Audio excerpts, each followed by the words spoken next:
ना। तो वृंदावन आ जाने का मतलब क्या है कि आप आए, आपको सत्संग मिला, सत्संग से आप अपने आचरण सुधार करे तो आपका कल्याण निश्चित, मतलब प्रारंभ यहीं से हो गया।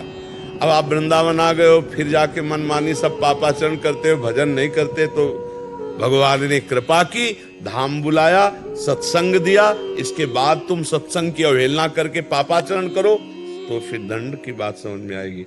जो हम कह देते हैं वृंदावन आ जाओ, एकमात्र वृंदावन का आश्रय लेने मात्र से भगवत प्राप्ति निश्चित, तो वृंदावन और भगवत प्राप्ति के बीच में जो रास्ता है वो किलोमीटर हमने नहीं बताया, वो किलोमीटर यहां बैठ के बताएंगे। वो सुन रहे हो, किसी की तरफ बुरी दृष्टि नहीं करना, मन वचन कर्म से ठीक ठाक, कोई नशा नहीं करना, गंदे आचरण। अब ये पढ़ाई शुरू, अब ये वृंदावन में पढ़ाई शुरू।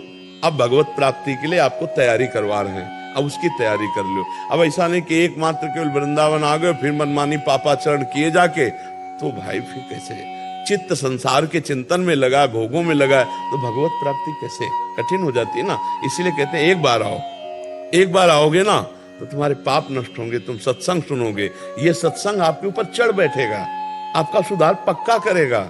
जैसे वो शब्द गया आपके पास ना कि एक बार वृंदावन आ जाओ, तो आ गए ना। अब वृंदावन आके सुन रहे हो कि देखो ऐसा ऐसा करना चाहिए, ऐसा नहीं करना चाहिए, अब उसका सुधार करो।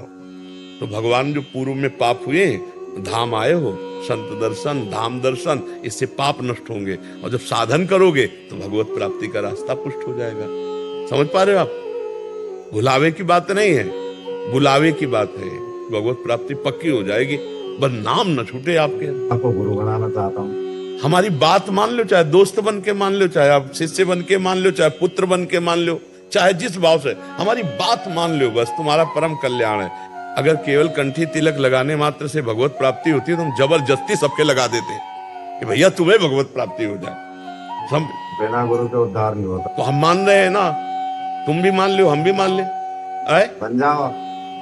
कैसे बने बाबा जी? बोले तो बेटे बताओ, अब कैसे बने बताओ, कैसे बने, कैसे बने आप बताओ। दो नाम, और हाँ, तो अब कह रहे राधा राधा राधा राधा राधा राधा, ठीक है, नाम जप करो, राधा राधा नाम जप करो, और कोई नशा न करो, और किसी का बुरा न चाहो, और रोज सत्संग सुनो, भगवान इसी से पार कर देंगे। नाम जप करो, और जब तुम्हारा मन बहुत हो जाए कि नहीं हमको तिलक लगाना है, कंठी बंधवाना है, तो इनसे पूछ लेना, चाहे जिस दिन बंधवा लो, नाम जप करना। कंठी बंधवाने से केवल भगवत प्राप्ति नहीं होती, भगवान के भजन से, सदाचरणों से होती है। वो बिना कंठी बंधवाए भी आप कर सकते हो।